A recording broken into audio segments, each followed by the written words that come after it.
Yay, yay. Here we are again. I'm so happy to be here.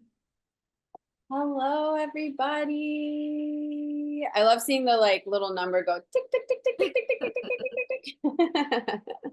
It's like the party's on. Right.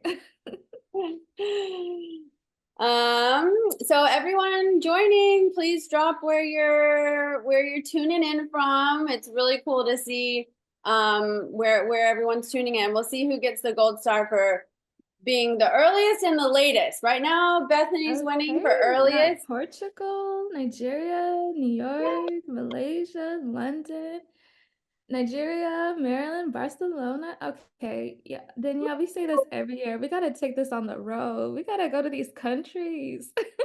Berlin, Mexico, Wales, Mexico. Uganda, Philippines, Minneapolis, Vegas. This is incredible. I love It's to so see it. Oh, thank cool. you all for spending DACA. your weekend with us. This is beautiful to see. We'll just let these, oh my goodness. Oh, I can't. Toronto, Nigeria, It's so Detroit, Rwanda. This is amazing. New it's Mexico so again. awesome. Oh my God. Oh, Madagascar, what? Okay, y'all are incredible. Love to see it. coolest community. Wow. Look, it's still I'm going.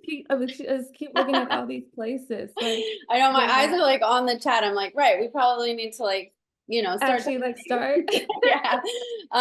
So with that, hi everyone. Welcome to the Essentials, free online classes, free on navigating the photojournalism industry and beyond. This is our fifth season. Let's high five, Polly, Bethany.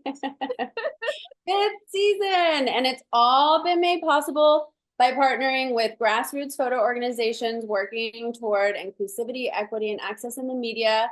And those organizations are the Everyday Projects, Black Women Photographers, and Photo Wings. My name is Danielle Biasana. And in addition to my work as a photojournalist, I'm also a community team member of the Everyday Projects, which is dun, dun, dun, a global community of visual storytellers, all committed to using imagery to combat harmful misperceptions and to rise above persistent inequality. Yeah, photography can do that. I'd like to introduce my co-host, the incredible, the one and only Polly Irungu, who is the founder of Black Women Photographers and who is doing the work every single day to support and elevate the voices of Black women and non-binary creatives. Thank you so much, Danielle. And again, this is one of my favorite projects that we do every year, and so excited to be doing this with you once again for season 5. And I see these countries are still coming in. This is just incredible. Okay, we got to do this next year somewhere. I'm manifesting this right now that maybe season 10, we can take it international. Yeah. Anywho, and just super grateful to be doing this. And again, like Danielle mentioned, this wouldn't be possible for free without our incredible partner, Photo Wings.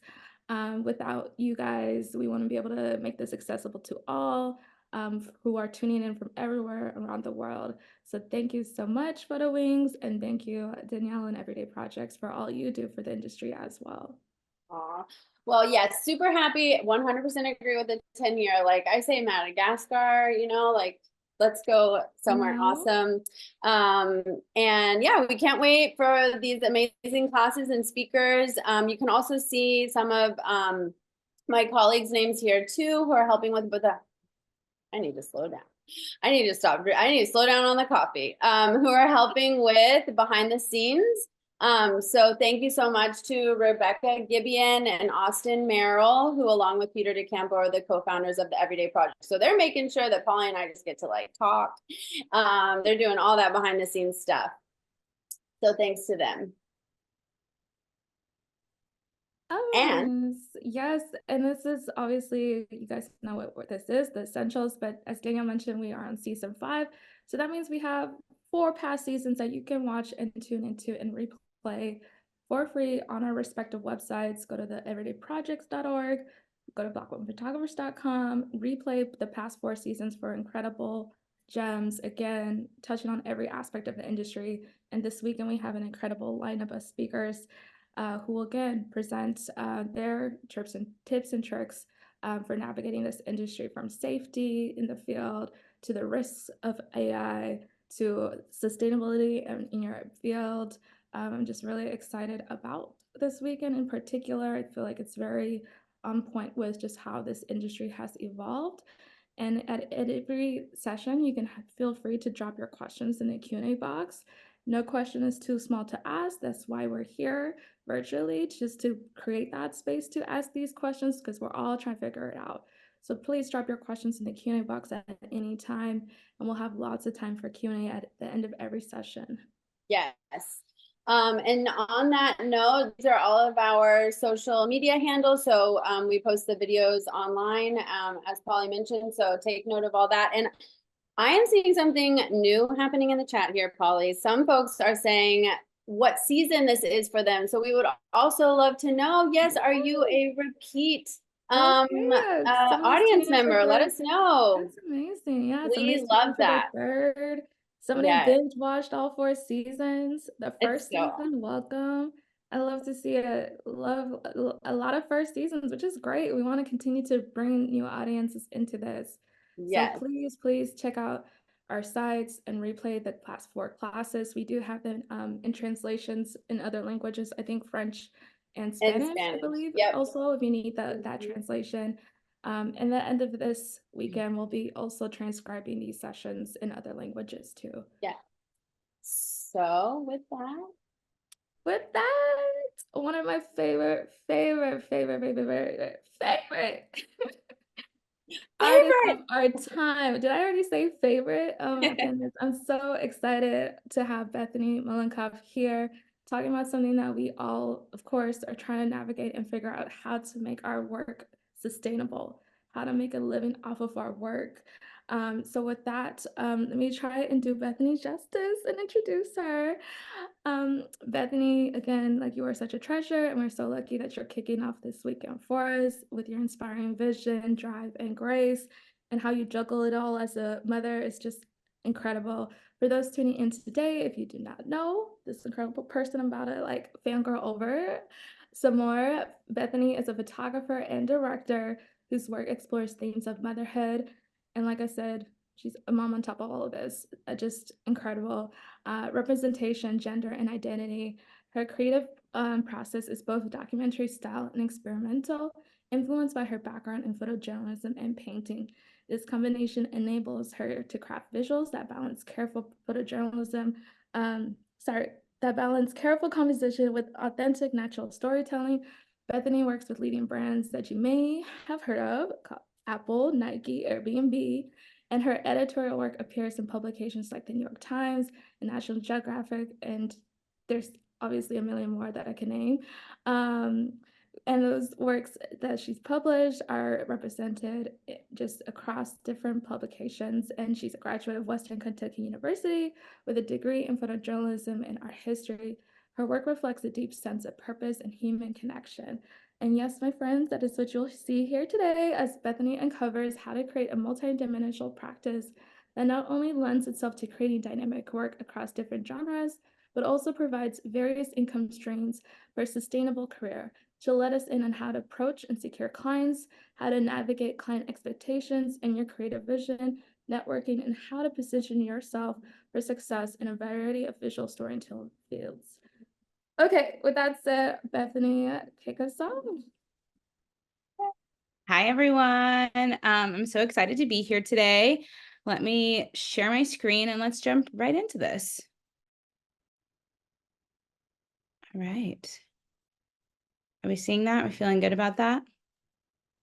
Yay. So I'm really excited to be talking to you all kind of about the art of versatility is what I'm titling this. And I'm really diving into building a multidimensional creative practice. I think that this is really vital in this day and age because we know that the world's always changing. And so we as creatives have to adjust to those changes. So thank you so much, Polly, for your beautiful introduction.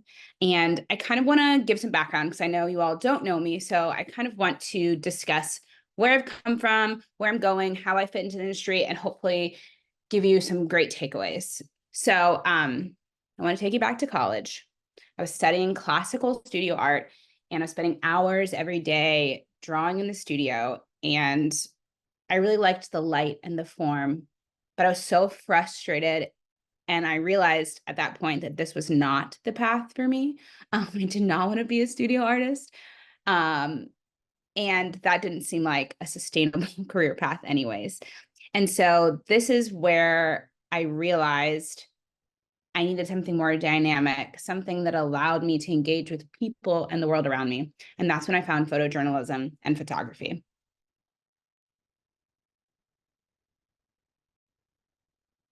I graduated from Western Kentucky University. I moved to California. I started working at the LA Times, and I worked there for 4 years. And after that, I really wanted to get out and explore. With this background in studio art, I wanted to be able to sort of combine my love for visuals with a little bit more experimentation. So I started exploring different genres, and I kept coming back to portraiture and personal work. It's funny because in the time leaving the LA Times and really getting myself established as a freelancer, I was doing kind of all types of things. I did beauty videos. I traveled around the world with a really small team as a producer. I kind of was just trying to get myself in every different scenario and situation where I could learn something new. And ironically enough, as the pandemic hit, my creative practice actually expanded. And I started working commercially, directing and exploring multimedia art and blending those documentary roots with that commercial energy. And now I feel like I'm pretty solidified in that path, working in multiple mediums, creating boundary pushing narratives for all different types of partners. I like to think of clients or people that hire me as a partner. These are organizations or jobs that partner with me, that come alongside me. We work together to create something new. So, what is a multidimensional practice? I think I want to start there because it's very broad. And how can you develop one? So for me, having a multidimensional practice means breaking free from defined styles, formats, or mediums. It's about bringing the skills I have from one area into another. For example, I use the storytelling experience I gained from documentary, from working in a newspaper, that fast-paced environment, the quick deadlines, the problem solving, the thinking on your feet, to elevate my commercial projects now. And for everybody, it could be a little bit different because everybody's doing different things in photography. So simply having a multidimensional practice means you are taking from the different areas that you're working in and being able to sort of swap around and figuring out what your strengths are, to create the best work possible and attract the people that you want to work with. So the skills that I use from my journalism work is the deep listening, understanding context, really telling a story, not just creating a pretty image.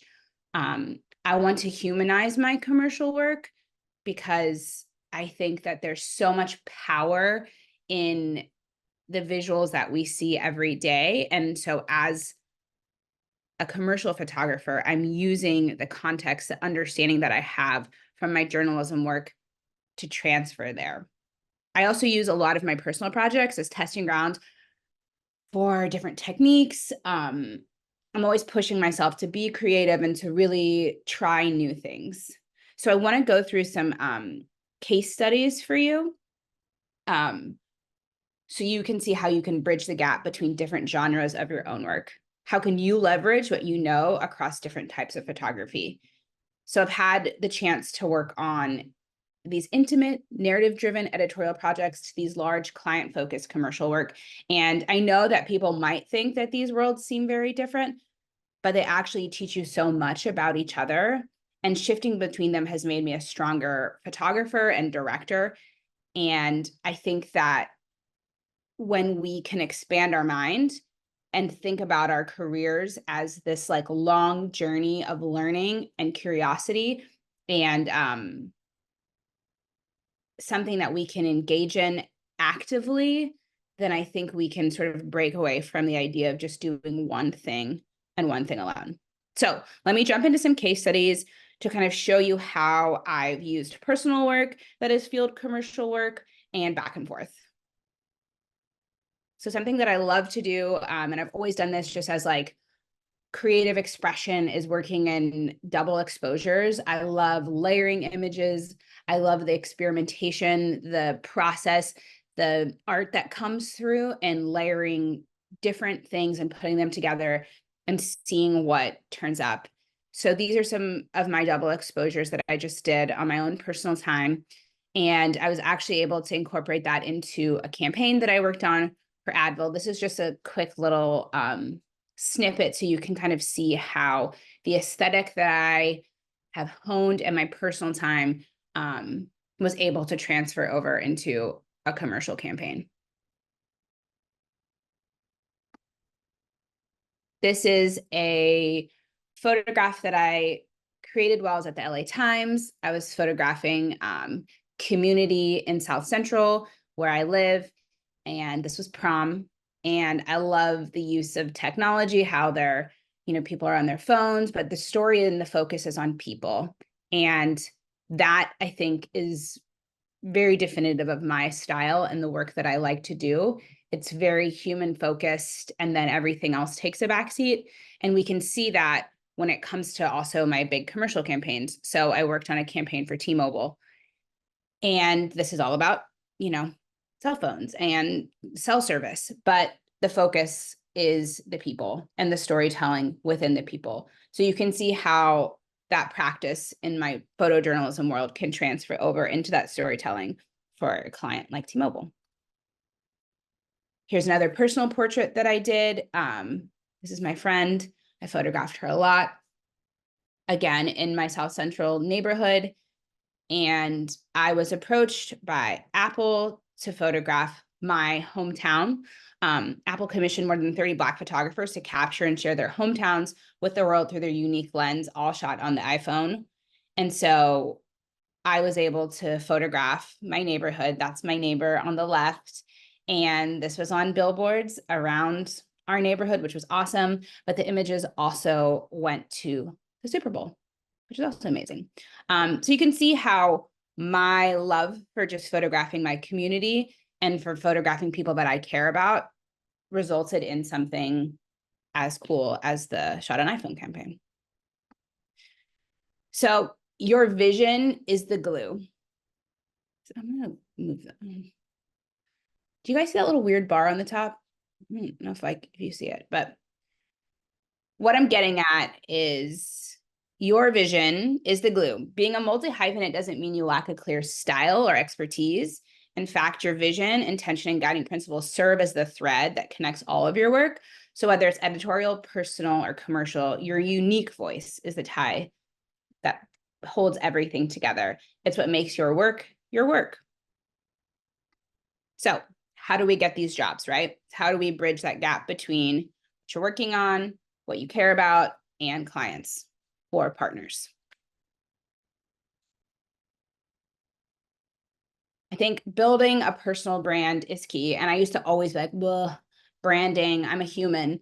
And I think what I mean by building a personal brand is being so rooted in your purpose and in your storytelling that people can recognize your style and your intention. I think clear messaging will attract the right people to work with.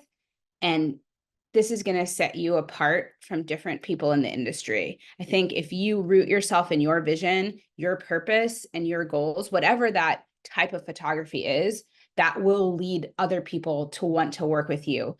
So for you, it's really defining who you are and what you want to do and what do you want to be known for. Then you can transfer these skills over across different mediums, across different formats. So I think it's really important that when you're building this portfolio, highlighting not what you've done, only what you've done, but how you can solve problems for the partners that you have. A lot of the time when we're working with, even journalism, we are solving a problem for someone. We're creatively coming up with a plan to create the work that they need. And that's the same thing when it comes to commercial work. It's kind of the same thing if we're working in general. It's about showing your unique voice and how you can meet their goals. So it's really figuring out how your vision can match up with your partner's needs. I think it's always important to have a strong vision, but balance it with your client's objectives. You're not just hired to create beautiful things, you're hired to solve problems for them and tell stories that connect with people. I'm going to walk you through a couple. Not a couple. I've already shown you a couple, but I'm going to walk you through one personal project that I feel like really epitomizes my journey and how that has gone through a lot of different iterations. So I'm going to start off by talking about, this is a project I worked on in Alabama. I'm still working on it. This is like my biggest passion project, and it's looking at and documenting Black birth workers in Alabama, specifically the rise of midwifery. I started documenting this in 2018, 2019, and it has been something that I've cared about. Midwifery was outlawed in Alabama for 40 years.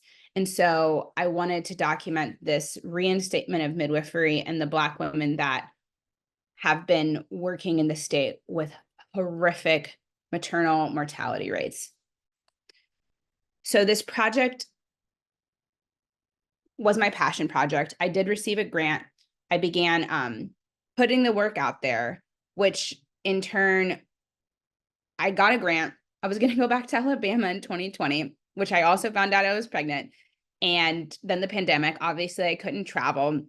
And so I was really like spun out by the pandemic, by being pregnant myself and not being able to go work on this project that I really cared about.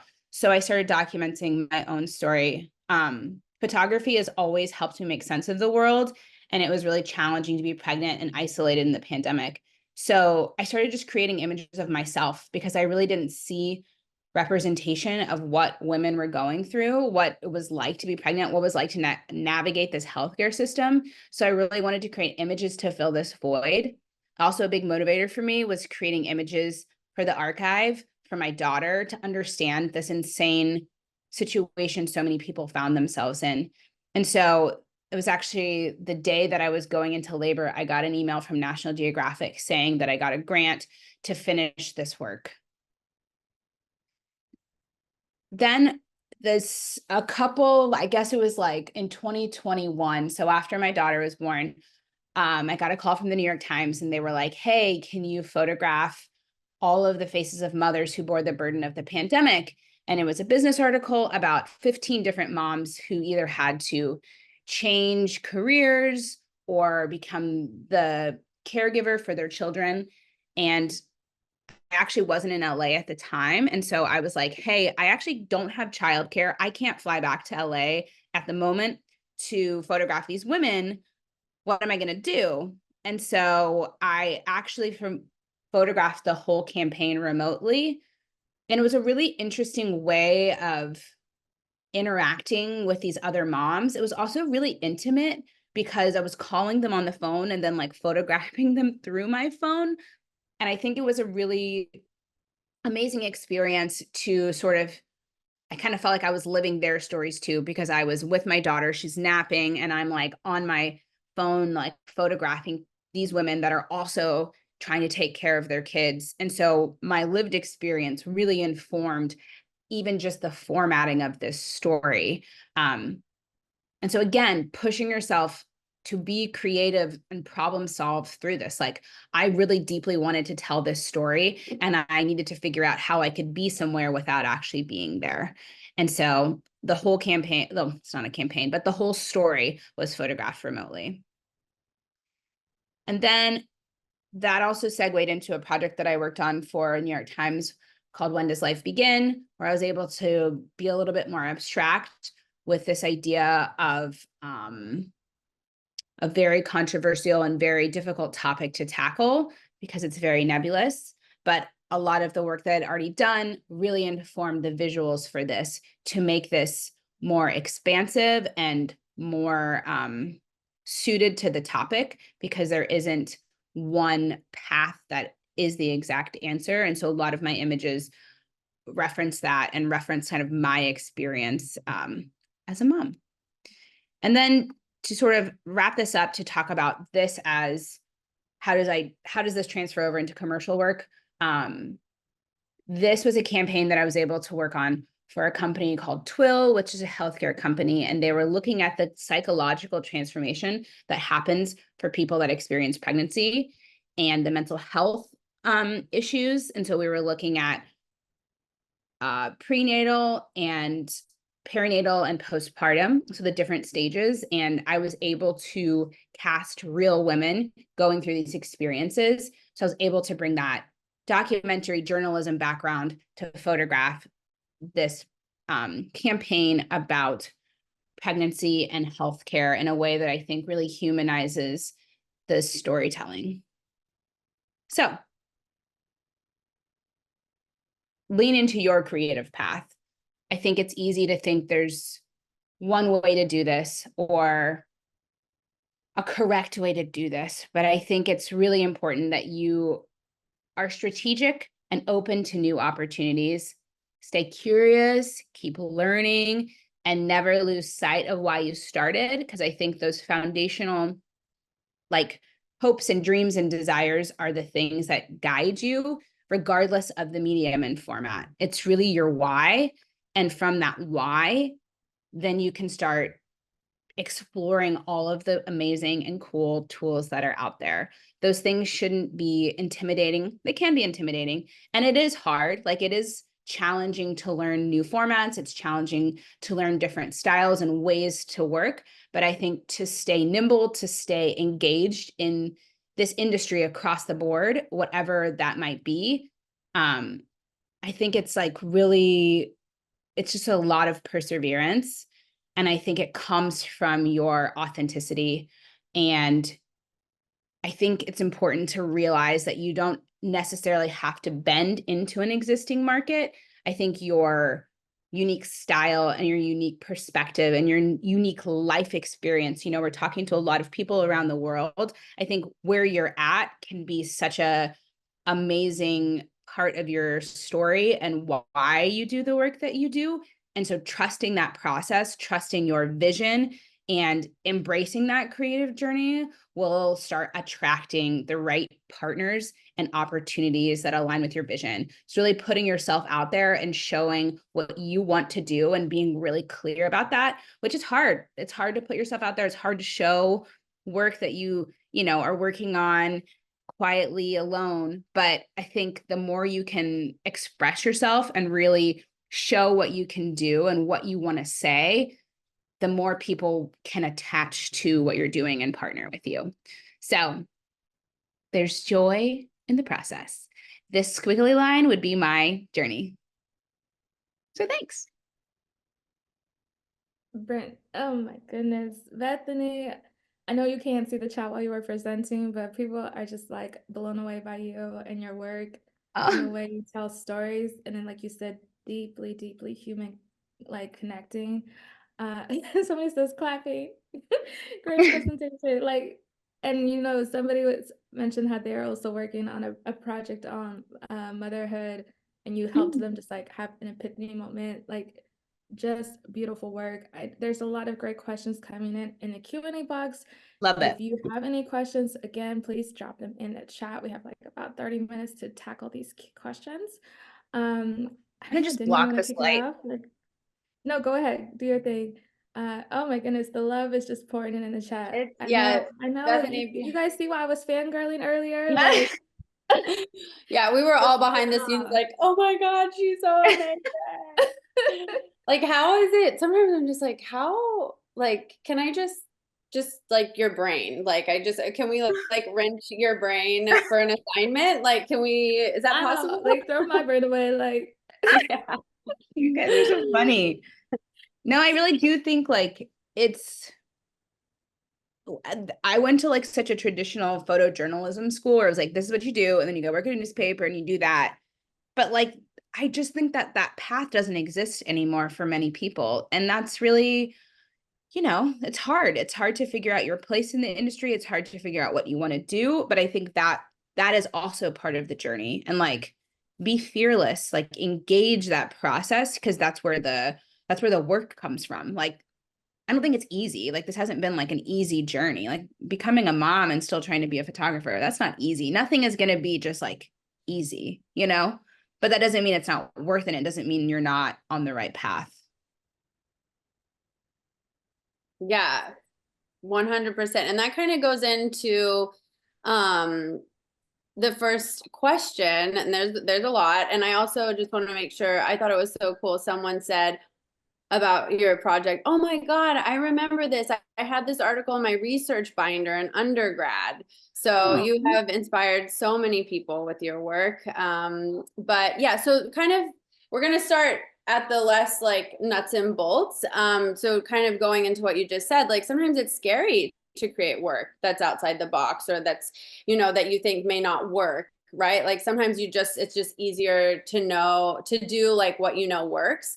So how have you touched on this towards the end, but maybe you can kind of go into a little bit more. So how have you developed the courage to try new things? And someone says, I'm also trying to be a multidisciplinary artist, whether that's engaging with photo or video. What are the challenges that you had to face navigating from one medium to another on a project basis, apart from learning the medium itself? Yeah, learning the different mediums is challenging and intense, and like technically it's a lot, like trying to figure out different cameras, just even how different formats work. That's challenging in and of itself. So I would say like practice a lot at home, like practice if you're like, oh, I really want to, shoot video, or I want to direct, like figure out ways that you can start doing that on your own and not wait for someone to hire you to do it. Like figure out how that works into what you're already doing and then start adding skills onto that. So for me, I like to try to add on, like this past year, like lighting was a big thing that I wanted to add into I really wanted to get better at studio lighting because I'm such a natural light photographer. And so it was just trying out different things, like, okay, do I like on camera strobe? Do I want continuous lighting? Like, what is it that I want my images to look like? And then practicing that. So I think it's really figuring out and doing it one foot in front of the other, not just like saying, oh, I want to do all these things and then getting overwhelmed. It's just like taking it one step at a time and choosing one thing to tackle, try it out. If it resonates, not, and then keep going like that. Just make it like break it down really granularly and then just one foot in front of the other is my advice for that. Is that how you also like approached building? Because you mentioned like branding, like, oh, I hate saying like I'm a brand, I get that too. I get that feeling too. Is that how you also like approached building yourself as a quote unquote brand? Like what advice do you have for that, for those who are trying to get themselves more established, more seen in this space? So for me, it's funny because like I like to just say out loud the things that I want to do. Like I like to just tell myself like, I'm a director. Okay, I'm going to be a director. I'm a director. Like, so that's what I started saying like in 2019, because I was like, I know I want to start directing. And I was like, I don't even exactly know what that is yet, but that's what I want to do. So I just started saying, I want to direct. I'm telling people that, telling my friends that, telling people that I collaborate with, like, I want to direct. I want to try this.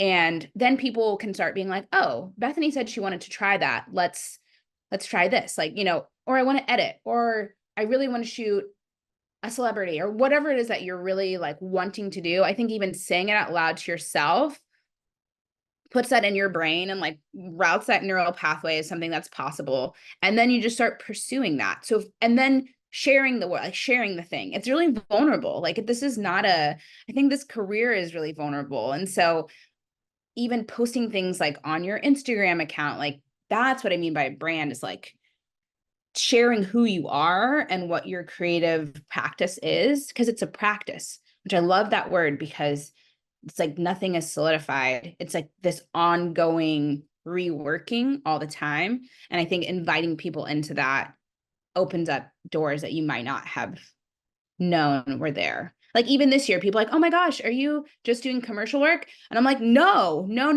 I love documentary work. I can do the big campaigns, but you can send me by myself and I will go and like love my life and do photojournalism, classic photojournalism, so it's interesting how you have to kind of reposition yourself and tell people over and over again who you are and what you can do for them. So I think that's really important. Yes, that is awesome. Like visualize, make it happen. Like you said, kind of not like sometimes I feel like, of course, in this industry, like imposter syndrome, we all have. And so the fact that you have like the courage or, you're just not shy about like, hey, I want to try this thing. And then it opens up all these doors in your community with people, who are around you to like make that start happening. So instead of like feeling like we are imposters or we can't do this thing or, just be open about it. Like I love that. And then things start to happen. So you mentioned big campaign. So when you had your first like big commercial gig, your big, your big campaign. I mean, the stakes are super high, right? I mean, you photographed Obama and Eddie Murphy. I think I'd be like hyperventilating. So how do you stay calm? Like, how do you even navigate these situations where the stakes are super high? How do you do it? Yeah. That's a really good question. I think it's, day to day, it's kind of that idea of the imposter syndrome. I like to just, instead of being like, why me? It's just, why not me? And like, why not? And nothing, we're not saying like, I think my work is really important. I love it, but it's really about connecting with people for me. And it's really about showing up as my authentic self and knowing my craft really well. So I know how to do this. I know how to create, like something's going to go wrong. No matter what the shoot is, something is going to go wrong. Camera's going to mess up. SD card's going to fail. Like already going into it, knowing that there's probably going to be something that's going to go wrong. And then grounding myself in the fact that I trust myself to problem solve through that. I know I can figure out what's next. And then at the end of the day, if I've treated people the way that I think is good and right, and I've tried my best, like that's all we can do. And so it doesn't really matter if it's like this huge celebrity or my neighbor. It's like, how do I show up in the ways that I think are the most powerful? And that's like caring for people. And then trying to tell something that's true and real about them. And so that's how I go about everything that I do. And it's I try to be as vulnerable as possible. And like, you can see that even telling my own stories, like even photographing my own pregnancy, for me, it's part of my expression. And as an artist is to say like, here I am, this is who I am. It's not always the most fun, but it's also the deepest part of my practice is like putting myself in those positions to be like, hey, I want to do this, or this is what I'm making, because I think that opens up doors to other people. And it's just like the experience of your life. Like, this is my life. All the stuff that I do is my life. I want to enjoy it and grow and become a better person. I love that. And we have some questions about like, how you even get these clients. So what part of it is you pitching yourself to these brands and clients, and how much of it is them reaching out to you? I think it's been a mix. I think like it's funny because like most of the things that you're like network, brand, like I never resonated with them. And even I had a professor who's always like, what does your work mean? Like all these things I've been so slow to understand them because they just didn't make any sense to me. And so getting a job for me, it's like been putting out the work that I want to put out there in the world, that I want to create more of. And then really figuring out like who is doing that work. Like, okay, so say you want to photograph a sports story. Oh, I love sports. I love athletes. Okay, what client out there? Is there a publication? Is there a newspaper? Is there a magazine? Is there Nike? Like, who is it that you want that work to live with? Like, who do you want to partner with to make that? So really asking yourself, like, then how do I position myself to get that job?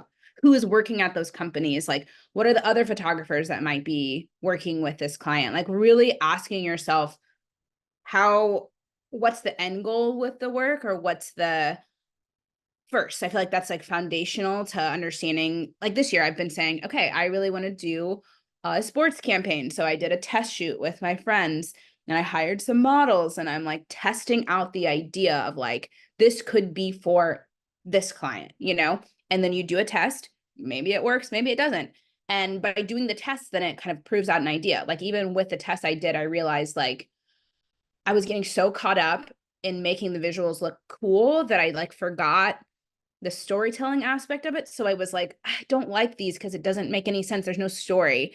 So it didn't work for like a couple of the images are cool, but not what I would want to do for a client because I want to tell a bigger story. So I think testing is really important. Testing out ideas, quite literally using your camera and testing it, and then figuring out who out there is hiring people to do what you want to do, and then positioning yourself to get those jobs. So a lot of it is strategy, a lot of it is marketing yourself in those ways, and really thinking about not just waiting for clients to find you. How do you put yourself in front of them, so they can say, oh yeah, we know Holly does this amazing portraiture. Boom, we got her for this campaign. It's really that type of positioning and strategy. So just to kind of break it down a little bit more. So Yeah. when you say like, are you literally like finding the emails of, because in the photojournalism world, it's like, oh, let me write to the photo editor. But like, Yeah. how are you writing to people? Are you asking to meet for a coffee or a Zoom call? Like how, because I'm wondering, is the process similar? Is it different? Like you're navigating a lot of different worlds here. So like, yeah, just kind of break it down a little bit more. Like, are you writing to them? Are you creating a booklet that you send in the mail? Is it everything? Totally. It's kind of a mix of all of the above. So a lot of the commercial jobs, you're working with agencies, you're working like there's a million different ways you can do commercial jobs. And there's not just one commercial, there's corporate, there's a million different ways that you can do photography. And so I'm always trying to figure out who's hiring, who is the person that's hiring for this job. So most big brands have an agency that they work with, and the agency goes and finds the talent. And so I'm represented, so I have reps that I can work with to be like, hey, I want to work with this company. How do we figure this out? And they help me find it. Before I did that, I was really like just doing the research myself, LinkedIn, figuring out who works where and how I can position myself so that they see me. I tend to not like, these people are inundated all the time with emails, and like asking a big person at Apple to get coffee is like, not like, that's intimidating, and you're probably not going to get your foot in the door necessarily. But I think understanding like other photographers that have worked with them, getting insight from them, and just trying to get yourself seen. I think visibility with a good website, nothing makes me like scream more than I see someone and they don't have their location on their website. Because even I hire for things, for projects that I work on, or I need a local photographer if I'm directing something to partner with me, that I'm like, what's their style? A lot of people don't have their location on their website. A lot of people don't have like where they work, where they're available to work, or like an email address that actually works. These are some basic things, but accomplished photographers can have these issues. And I think so making yourself the easiest person to hire is incredibly important. Like being available, like social media presence, even though like, it's not the most fun all the time, but having your social media out there and then having a website that's working, two very important aspects of this whole thing. If that helps, is that more granular? Yeah, that definitely helps. And don't worry, y'all. There's like somebody said run to my website. Run to my social media. I can't. Just That say was where me. you are in the That world. was It's so me. helpful. Yeah, someone said running to my website, and I was like, running to my Instagram. I was like, And some of our past classes have touched on some of these aspects. So, just because of time, we won't get into the nitty gritty of some of the things. And even some of our upcoming classes will touch on this too. We have a photo director who will share what she looks for when hiring and what she sees as a photo editor. So don't worry, there's more of that to come. Just real quick, just because you briefly mentioned this, I know a lot of people have this curiosity as well, because it doesn't happen overnight. How did you get into representation? Yeah, that's another like interesting topic that I get that question a lot. And I think it's really important to understand that representation can help you, but it's not going to be the thing that like changes your, I mean, maybe it could change your life. Maybe it has something, but for me, it's recognizing that I got to a point where having a rep was going to take off some of the mental load and some of the like, blah, like computer stuff that I really don't enjoy doing. I think my biggest advice to people is figuring out like something I see with younger photographers is not, or people that don't have, I want to say young because whatever that means, but people that might not have a rep is not bidding on jobs correctly or like getting the right budgets, like not knowing how much you should actually get paid for work. And so people sell, like give away their rights a lot of the time. So a rep is really there to sort of help you navigate contracts. Yes, they will bring in work, but the world is continually and always changing. And so I think to be ready for a rep, you have to be making enough money that it makes sense to pay someone a chunk of everything that you make. A rep isn't going to just like bring in jobs for you that, you know, you're now living the high life and just laying back and not doing anything and just being like, okay, they're not going to just hand you stuff. Like it's a partnership again, and you are paying this person. And so for me, when I was going about thinking about having a rep and wanting a rep, I met with different people. And for me, again, it's that holistic, like, where are we going? Do I care about you as a person? And is this beneficial for both of us? And we have the same objectives for my career.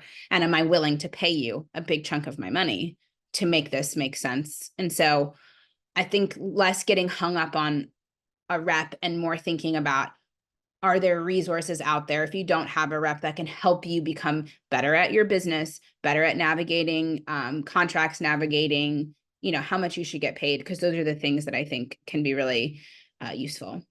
I Shout really out to all my appreciate. friends that had more experience that helped me before I had a rep. No, thank you so much for your transparency on that.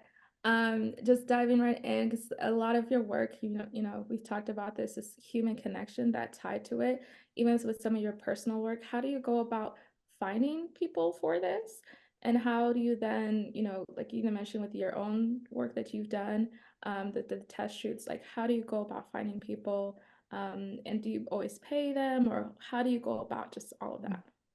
So depends on it, like depends on the topic. I think for my personal work, like my birthing stories, that has just been very organic, and also using all of my skills, my journalism skills, to report out this story. I'm kind of neurotic about like really actually reporting out my personal work. I want that to be a deep like look at this. And so I want to be an authority on that.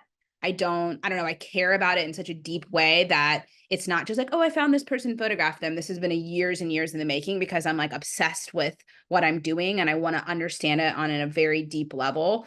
So I think once you really get into that reporting aspect, then you just start meeting people and you figure out who to call, where to go, and that sort of comes in place.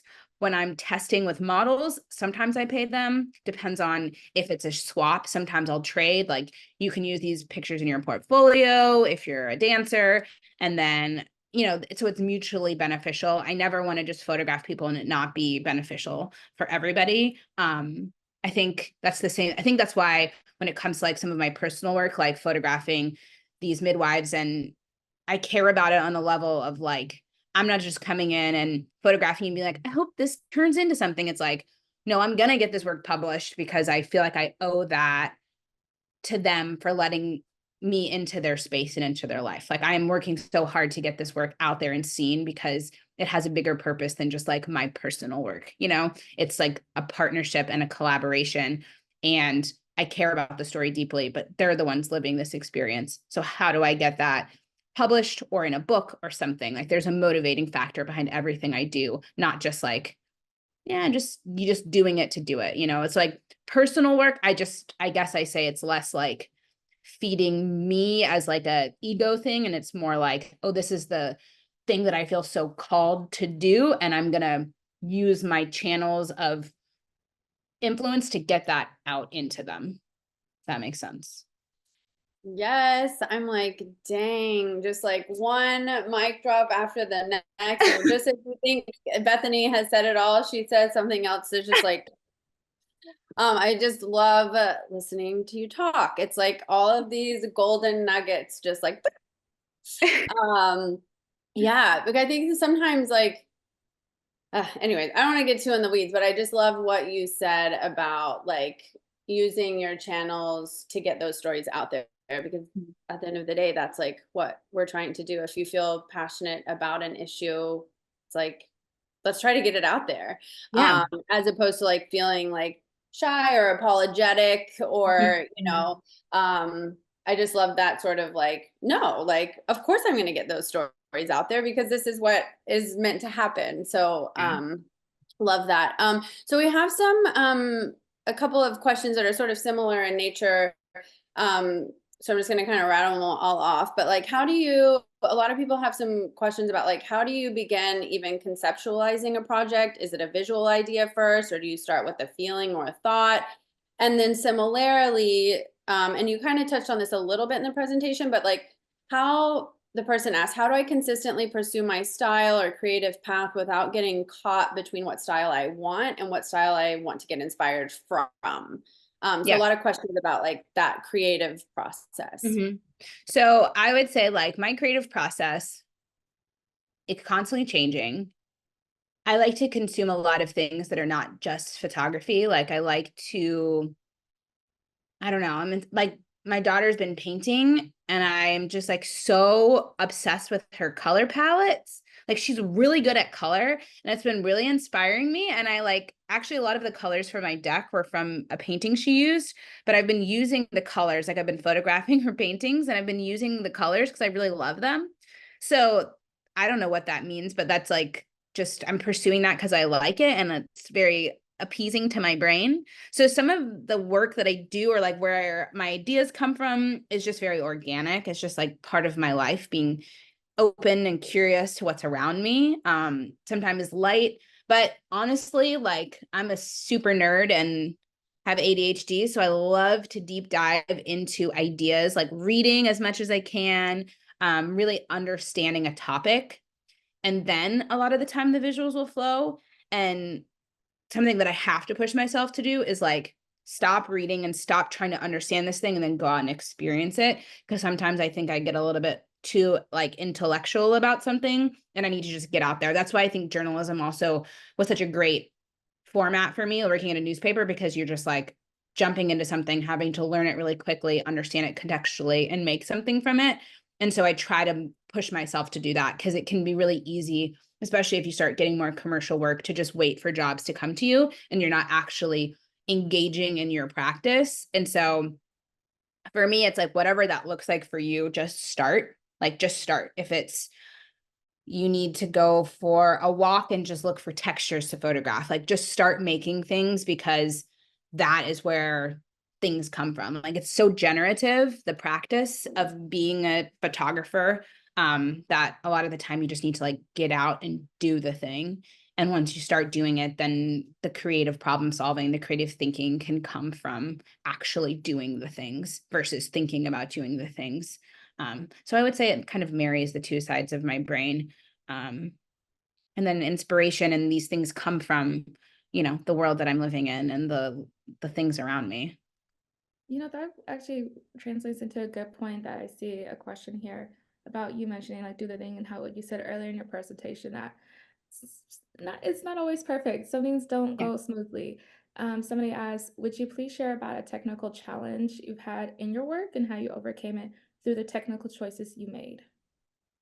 That's a very specific question. I would say like I'm not a big techie person. Like I'm not a tech head. That aspect of photography has never been like a big like thing for me. But I would say like technically, when I was working in journalism, I was having a really hard time making images that felt the way that I wanted to. And I was like feeling really frustrated by some of the aspects of lighting and like just being like, I know that this should look better and it's not looking the way I want it to look. Kind of references the question before too of like, how do you bridge styles?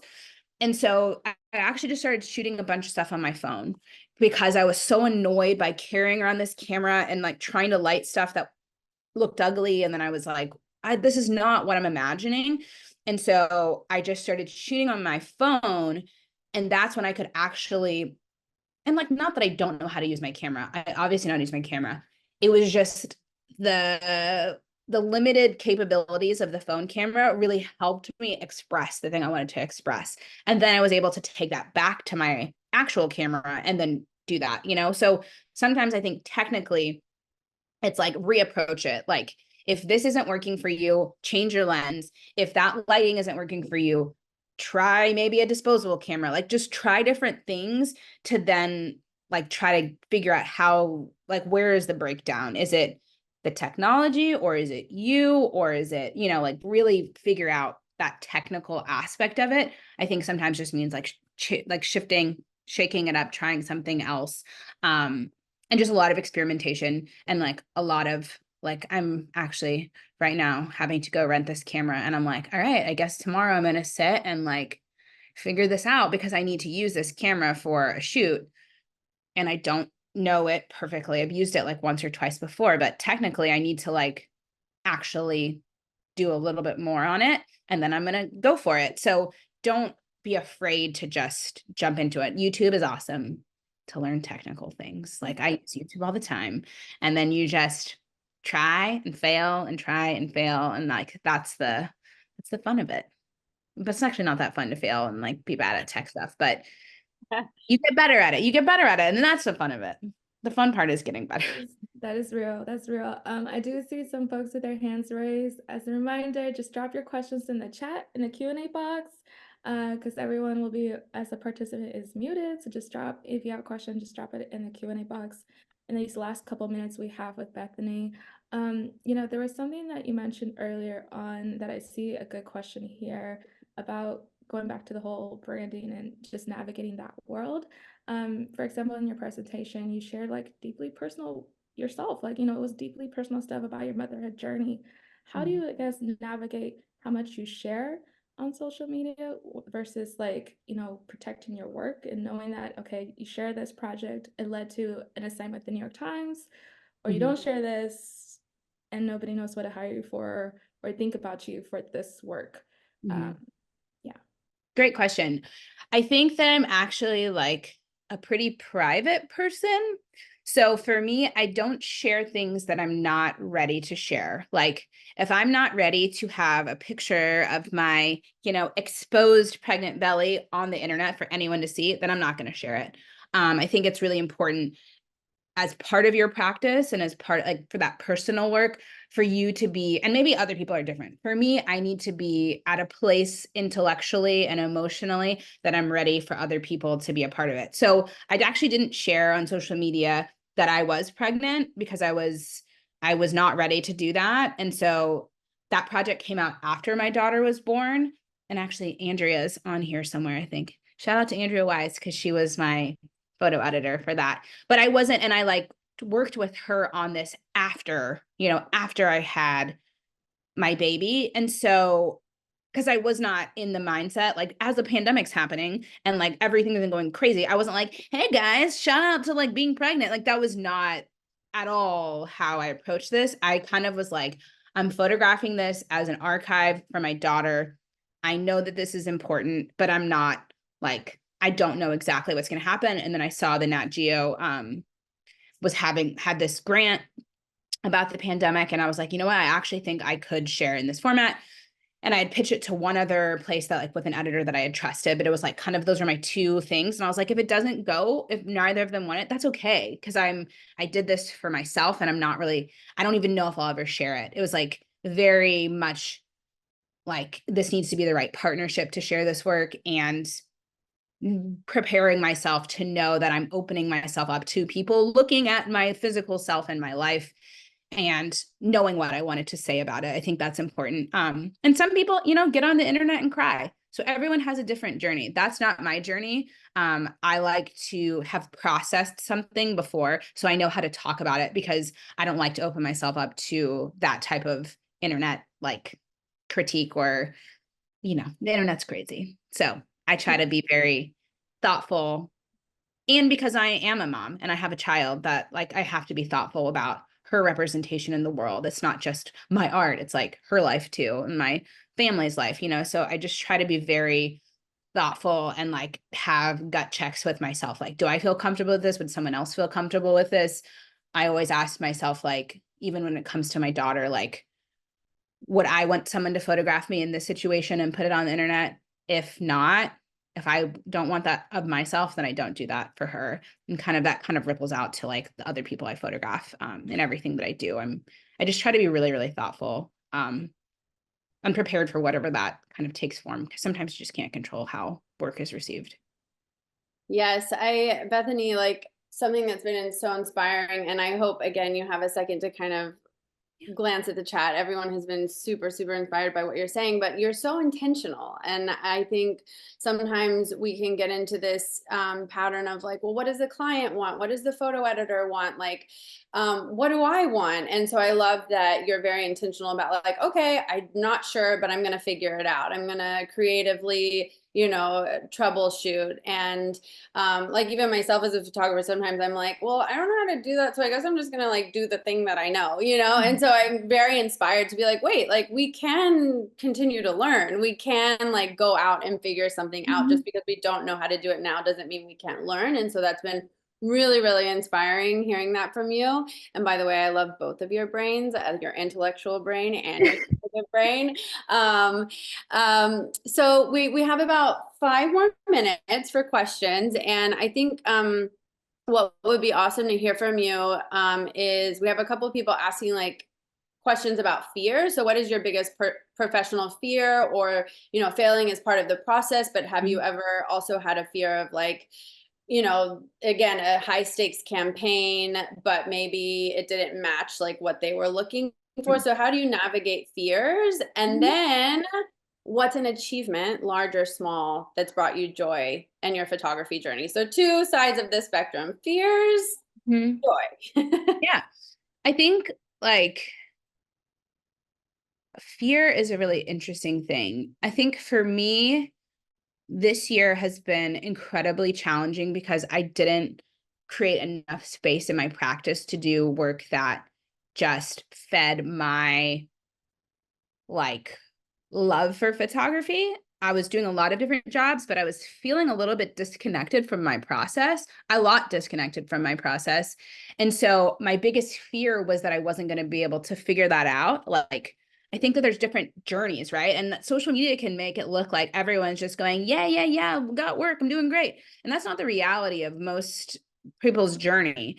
And so I never want it to seem like, you arrive at some point and everything is great. Like, no, there's fear all along the way. I think it's a matter of looking at that fear. So this year for me, the fear was like, am I going to be able to like keep expanding my practice? Like, I kind of laughed when I saw this, when you guys were like, do you want to talk about a sustainable, like multidimensional practice? Because I was like, well, yeah, I mean, that's hilarious, because that's been like my thing this year, is really being like, okay, what is the next iteration of my career? Because every career ebbs and flows, and phone stops ringing, is ringing all the time. Like, there's not one like consistent like tone. It's always different.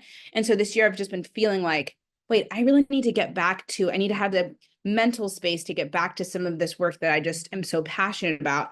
And I haven't been able to make time for that. And so I think a big fear was, am I going to actually be able to do it? And I think I have.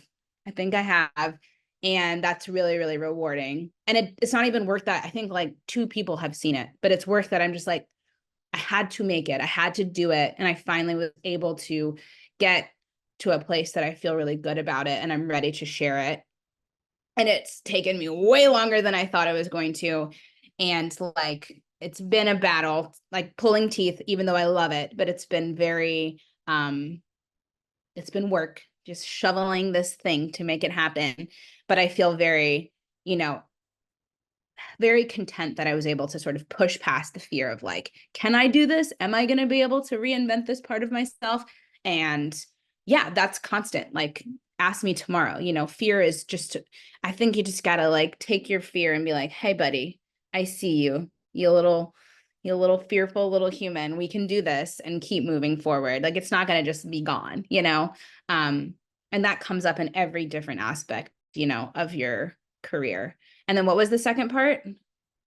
Well, yeah, Something you that, kind of, I'm wondering if it's linked, but the yeah. question was like, what's a moment of joy that you know that you've experienced in your photography career, even though it was kind of linked to the fear. Yeah. I Yeah. think honestly, like, it's wonderful to, like, I love working and collaborating with people and having campaigns released into the world, and you know, people like, yeah, we love your work. But honestly, the most joy that I feel is when I'm in my purpose, and when I'm able to just create from this flow state where I'm like making the thing because it's just feels so purposeful and it's coming naturally, and it's just this moment of like just bliss of being like, I'm just doing the thing that I'm supposed to be doing with the people I'm supposed to be doing it with. And that just is, I think, something that I try to experience and create that experience on all of my jobs. And some are more, some are less, but and yeah, just the joy of being able to do this. I love my work. I love being able to have that. I feel so privileged that this is my career. That's crazy. Like, that's nuts. I always just think about like little me would be like, that's so cool. That's your job. Like, you get to do that. And I think that brings me a lot of joy where I'm like, sick. This is sick. Like, it's awesome. It's terribly hard, but it's just sick. It's a cool thing to be able to do all the time. Oh my God. I'm not crying. You're crying. I think we get so wrapped up in, like you said, the day to day, and just like, again, social media, it can be like that comparison game that we know we shouldn't play. And like you mentioned, like not every day is perfect or whatever. But I think, like you just said, reminding ourselves, like 5 years ago, I was not doing this. 10 years ago, I wasn't calling myself a director. Like, yeah, it's like, it's incredible. It's incredible just to take those moments and really remind ourselves of our journey and the little steps that we've taken to get better each day. And I see a lot of folks here who mentioned like this is their first time being here and they're an amateur or beginner photographer. Like, if anything, I feel like what Bethany says, you just got to do it. I really hope you all took away something from this, but I feel like for me, it's like the fact that, okay, yeah, whatever I want to do, I just got to do it. I just need to do it. Like, why not? Yeah. Yeah. Everybody needs to channel their inner Bethany Mollenkof. I know I will be on my like, what would Bethany do? What would she say right now? She'd be like, look, little Why fear, I not? buddy, can't. get out of here. There's also space for everybody. Like, I know that it feels really competitive, and it is competitive and it's hard, but I also think that there is space, and there's space if we Yes. share, and there's space if we like make space for other people. And Yeah. so it's intimidating. It's a hard industry. It can feel very elitist. There's so many factors up against you, but if you recognize like there is a space for me and I will make that space for myself, I think I don't know, it's the process of it. You're never going to get to the end and be like, I'm the number one best photographer in the world. You're going to have an amazing journey. Like, the journey, Yeah. the experience of it, you know? So you just have to go on that journey, you know? Don't wait for it to be like, and now I've arrived. That doesn't happen. It's just, this is the process. This is it. And so, I don't know, have fun with it, enjoy it, feel purposeful, feel intentional. And I think it's really rewarding. I was gonna ask you if there's any last words that you want to leave us with, but I feel like I know, right? I was just like, wait, what? Like, yeah. okay, morning affirmations with Bethany. Yeah. I love it. I love it. I That's also a like really, do love to talk to people. So if people are like, oh my gosh, I have other questions for you, like, please message me. I try to be open and try to like support other people, because it's the people that have supported me that have pushed me forward in my career, moments I didn't believe in myself, things that I couldn't see in my work. Like, Mm. there's so many people out there that are willing and able and want to, yeah, just know that. awesome. the options there. I'm Wow. happy to help. Wow, Bethany, I know it's just me and Polly, but like a round of applause that you can hear is so inspiring, so amazing. Honestly, like, thank you so much for kicking off this weekend. You have like beautifully set the tone for the rest of the weekend. So thank you again so much for sharing all of your wisdom, all of your, it just exudes from you, the joy of doing this, reminding us why we do it, reminding us like, that we are capable of doing it, going for our dreams, achieving those creative visions. So thank you so much for reminding all of us of that and inspiring us in this very authentic and genuine way. So thank you so much. You are a treasure. We will be, and so now while I make sure you look at the chat, I hope you're seeing the chat. It's like probably 200 messages since we've been talking. Yeah.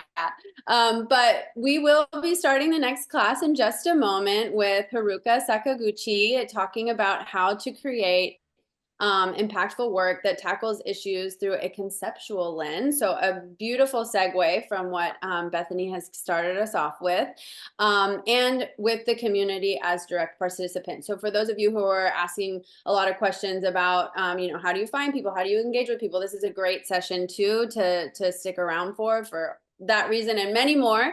Again, we want to thank the incredible Bethany Mollenkof. Thank you so much for taking the time. Thanks for tuning in at like 7 a.m.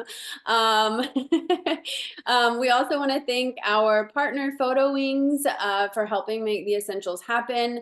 Photo Wings' mission is to highlight and help facilitate the power of photography to influence the world, which is exactly what we're doing right here, which is exactly what Bethany is doing and all the speakers who we have this weekend. And as a nonprofit, they help photography to be better understood, created, utilized, seen, and saved. So, like I said, that's what we're doing here today and for the rest of the weekend. So stay tuned for more. Bye, everybody. Thanks, Bethany. Hi, Bethany. Thank